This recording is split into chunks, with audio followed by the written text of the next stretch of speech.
Either Christianity is based upon subjective feelings and experiences and not objective truth, or on the other hand, it's based upon objective truth, regardless of subjective feelings and experiences. Now, there are several reasons that people will use to claim that it is simply a psychological crutch, and one of those reasons is preconditioning.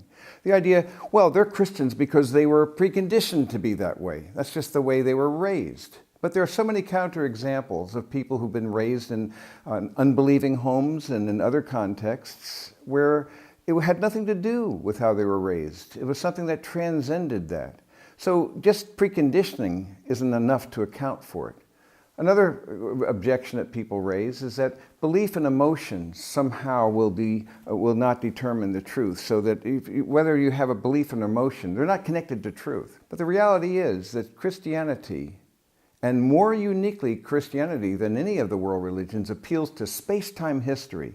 It appeals to objective facts, the evidence, the historical evidence for the resurrected Christ. It appeals to something that is not just subjective, but something very, very clear, that is a historical person and who fulfilled messianic prophecies, whose life was unique, whose teachings were unique, and whose credentials perfectly fulfilled his character and his claims. Now, there's another approach that people say, and sometimes people say, well, experience, doesn't that just determine truth for some people?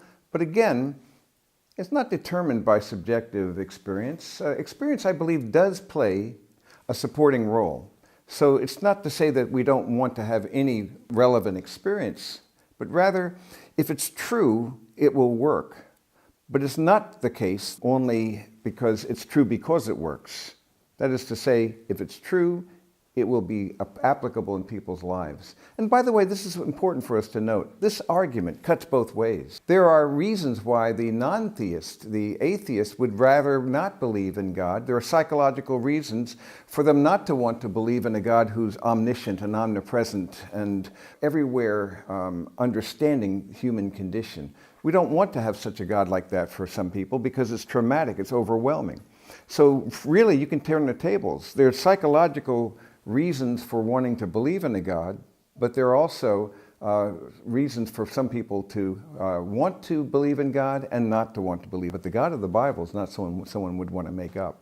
He's too traumatic. He knows us through and through. He's everywhere present, and he is with us. And so ultimately then, it's not a question of your psychological belief, but rather it's a matter of whether the thing is true. Is it objective? You see, all people seek meaning. All people seek purpose in life. But in my view, faith is universal. But the other truth about faith is it's only as good as the object in which it's placed. And so you can have a robust faith in something that's false. And you can have a little faith in something that is true. It's not that which will make the difference. At any rate, my view then is that Christianity is in fact objective, not based upon mere subjective feelings and experiences, but the evidence for the historical resurrected Christ, the authority of scriptures. We have primary historical documents that actually fit very well with external evidences, greater manuscript testimony, both in terms of the number of manuscripts, the time span of the manuscripts, how long between the time when they were written and when we have our earliest copies, and also their reliability, their quality is extraordinary. There's more solid evidence for the claims of Christ, really in many ways, than anything that we have in the Greco-Roman world when we're talking about resources that we can use and appeal to. The reality is, though, that regardless of your feelings, everyone has a need for a gift of salvation, a gift of having the right relationship with God, even if they're not aware of their need. If there is a God, then the point of life is about knowing Him. And ultimately then, whether a person recognizes their need or not is not the question. It offers a cure for the human condition, not a crutch. So Christianity is not true simply because it works. Instead, it works because it's true.